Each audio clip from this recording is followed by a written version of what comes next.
वैभवजी, तुम्ही आज संदीप देशपांडेंना भेटलात, अविनाश जाधवना भेटलात. अनेक दिवसांपासून सोशल मीडियावर तुमची नाराजी तुम्ही व्यक्त करताय.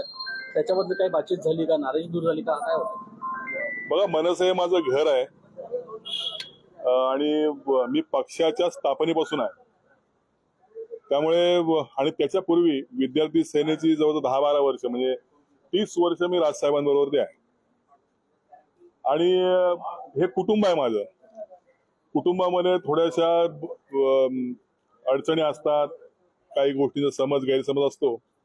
या संदर्भातलं माझं ते म्हणणं होतं, ते मी मांडलं होतं. आणि आमचे पक्षाचे नेते जे या पक्षाच्या बाबतीत कायम संवेदनशील असतात, असे संदीपजी देशपांडे आणि अविनाशजी जाधव यांनी याची दखल घेतलेली आणि त्यांनी मला या ठिकाणी बोलवून घेतलंय आणि आज मी इथे आलोय आणि मी सविस्तर त्यांच्याशी बोललोय. आता ते आमचे नेते आहेत, माझं म्हणणं साहेबांपर्यंत पोहोचवतील आणि कदाचित साहेबांची भेट होण्याची शक्यता नाकारता येत नाही. तर ह्या सगळ्या गोष्टी साठी मी इथपर्यंत आलो होतो. पक्षाच्या स्थापनेपासून असलेले खेडेकर का नाराज झाले? नेमकं सोशल मीडियावरती पोस्ट करण्यापर्यंत काय वेळ आली? काय नेमकं असं झालं एवढं जर प्रवेश होऊ शकतो? हे बघा, मी कुठल्याही पक्षात शिवसेनेत प्रवेश करणार असं मी स्वतःहून म्हटलं नाही किंवा तशी मी पत्रकार परिषद देखील घेतली नाही. मला पक्षामध्ये येण्यासाठी बऱ्याच लोकांच्या म्हणजे रेड कार्पेट आहे मला, किंवा मला तसं त्यांच्या ऑफर्स आहेत. परंतु मी राजसाहेबांचा सैनिक आहे.